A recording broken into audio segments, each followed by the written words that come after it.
تو اس کا حافظہ نہیں ہوتا، ان کا دماغ نہیں ہوتا، لہٰذا اس کی طرف بھی اشارہ ہے۔ اس شعر میں شاعر علامہ محمد اقبال رحمۃ اللہ کہنا یہ چاہتے ہیں کہ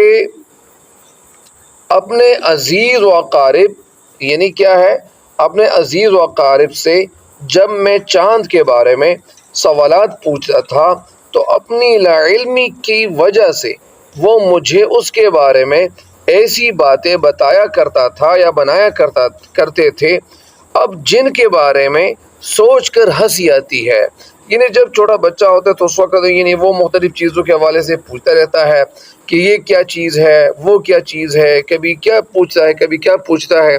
ظاہری بات ہے کہ بچپن کا دور ہی ہوتا ہے، تو اس لیے بچہ یعنی مختلف چیزوں کے حوالے سے یعنی وہ لا علم رہتا ہے، ان کے ذہن میں یہ کوئی بھی بات نہیں ہوتی کہ اس چیز کو یہ کیوں کہتے ہیں، اس کا یہ نام کیوں ہے، لہٰذا وہ اس حوالے سے بھی سوچ رہا ہوتا ہے۔ تو اس لیے یعنی اس شعر میں شاعر کہنا یہ چاہتے ہیں کہ چاند کو دیکھنا اور اس کے متعلق دوسروں سے کچھ پوچھنا میری عادت بن چکی تھی۔ میں بار بار اپنے گرد پیش کے لوگوں سے یعنی ارد گرد کے لوگوں سے، اپنے عزیزوں سے، اپنے والدین یا اپنے بھائیوں بہنوں سے چاند پر موجود صحرا اور پہاڑ کی خبریں یعنی پوچھا کرتا تھا۔ چاند پر موجود سیاہ دھبوں کو میں وہاں کے کوہ و صحرا خیال کر کے پوچھا کرتا تھا کہ یہ کیا ہے، کیسے ہیں، کیوں کر ہے، اور جب مجھے وہ میری اور عقل کے مطابق سچ بات کی بجائے ایسی جھوٹی بات بتاتے تھے کہ جس میں میری بہتری تھی تو میں بڑا حیران ہوتا تھا۔ مثال کے طور پر وہ اس وقت مجھے یہ کہا کرتے تھے کہ یہ سیاہ دھبے جو چاند پر دکھائی دیتے ہیں یہ اس کے صحرا اور پہاڑ نہیں، بلکہ یہ تو ایک بھوڑیا ہے جو چرخا یعنی وہ چلا رہی ہے، یا چرخا چلا رہی ہے، کاٹ رہی ہے، اور میں اس جھوٹ کو سچ سمجھ کر حیران ہو جاتا تھا، کیونکہ میری عقل و فکر اس کے آگے سوچ ہی نہیں سکتی تھی۔ میں ان کی یہ بات مان لیتا تھا کہ واقعی بڑھیا یعنی چرخا کاٹ رہی ہے۔ ظاہری بات ہے کہ جب بچپن ہوتا ہے، بچپن کا دور ہوتا ہے، تو اس وقت بہت ساری بات ایسی ہوتی ہیں کہ وہ یعنی ذہن سے دور ہوتی ہے، اور ذہن اس پہ کام نہیں کر رہا ہوتا، تو اس لیے بچے بہت زیادہ کیا ہو جاتے، حیران ہو جاتے ہیں۔ یہ تیسرا جو شعر ہے وہ یہی ہے: آنکھ وقف دید تھی، لب مائل گفتار تھا، دل نہ تھا میرا سراپا ذوق استفسار تھا۔ آنکھ وقف دید تھی، یعنی آنکھ تو آنکھ کو کہتے، وقف دید کا مطلب دیکھنے میں مصروف، دیکھنے میں مشغول، وقف یعنی مصروف کو کہتے ہیں یا دیکھنے میں مصروف۔ لب کا مطلب یعنی ہونٹ، مائل گفتار یعنی بولنے پر تیار یا بولنے کے لیے چوکس۔ ذوق استفسار کے معنی کیا ہے؟ ذوق کے معنی شوق یا ذوق کے معنی مذاق بھی ہے۔ ذوق استفسار مطلب سوال کرتے رہنے کا لطف۔ یعنی شاعر اس شعر میں کہنا یہ چاہتے ہیں کہ ان دنوں آنکھ ہمیشہ کچھ دیکھتے رہنے میں مصروف رہتی تھی، اور ہر شے کو تکتا رہنا، غور سے دیکھتا رہنا، یعنی سٹیئرنگ کرنا، اس کو انگلش میں سٹیئرنگ کہتے ہیں، یعنی تکنا رہنا یا غور سے دیکھنا، جبکہ میرے لب ہر وقت بولنے کو تیار رہتے، میں اپنے دل میں ہی سوال کرتا رہتا تھا۔ یعنی شاعر اس شعر میں کہنا کچھ یوں چاہتے ہیں کہ جب میں بچہ تھا، جب میں چھوٹا تھا، اس وقت میری جو عمر تھی یعنی بچپن کے زمانے میں، میری آنکھیں چیزوں کو دیکھنے میں ہر وقت مشغول رہتی تھی، اور ہونٹ ہر وقت بات کرنے کی طرف مائل رہتے تھے، اور میں ہر کسی سے ان اشیاء کے متعلق کچھ نہ کچھ پوچھتا رہتا تھا۔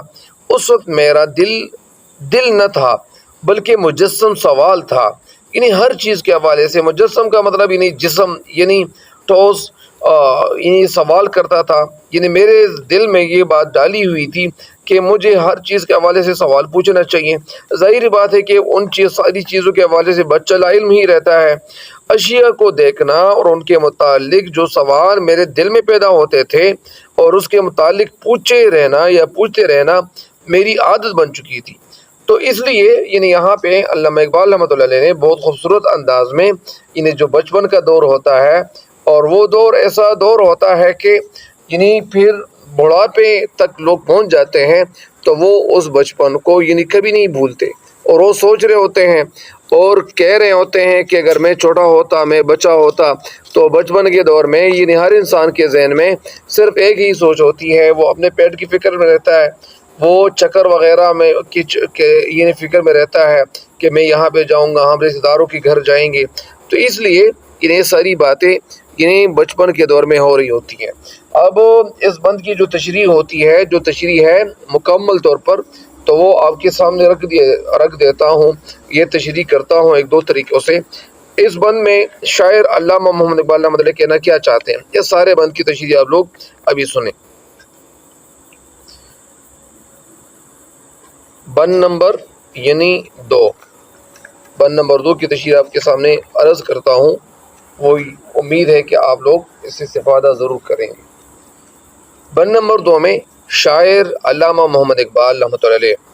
بچپن میں زمین اور آسمان میرے لیے ایک نئی جگہ اور ایک نئے ملک تھے،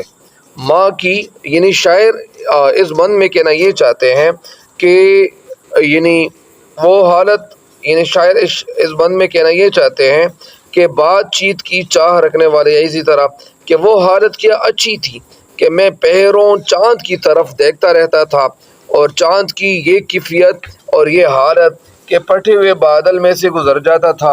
اور آہٹ تک سنائی نہ دیتی تھی۔ میں بار بار اپنی ماں سے چاند کے پہاڑوں اور بیابانوں کا حال پوچھتا تھا، اور مجھے خوش کرنے کے لیے جھوٹ موٹ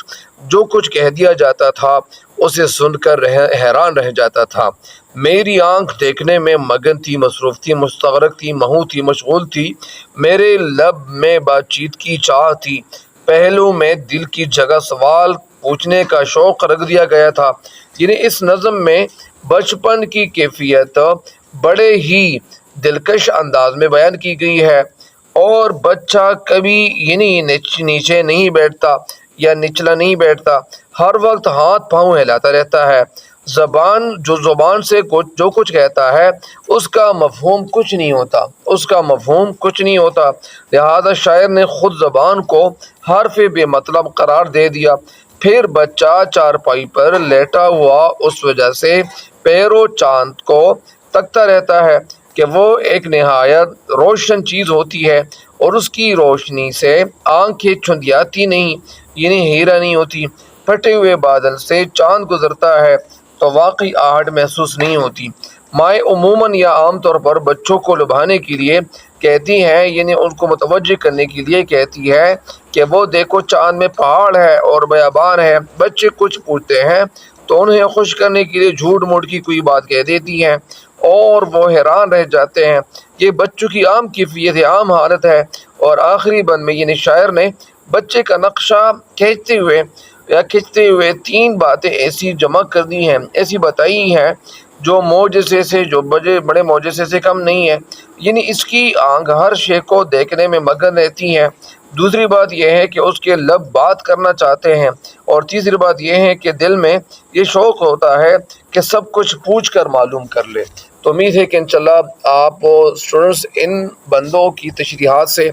استفادہ ضرور کریں گے، فائدہ ضرور اٹھائیں گے۔ مجھے بھی خصوص دعا میں یاد رکھیے گا، اور میرے اس چینل کی جتنی بھی ویڈیوز ہیں اپنے دوستوں کے ساتھ، اپنے فیملی ممبرز کے ساتھ شیئر ضرور کیجیے، تاکہ آپ کے ساتھ ساتھ آپ کے دوستوں تک اور آپ کے فیملی ممبرز تک بھی فائدہ پہنچتا چلا جائے۔ تب تک کے لیے مجھے دیجیے اجازت، اللہ نگہبان۔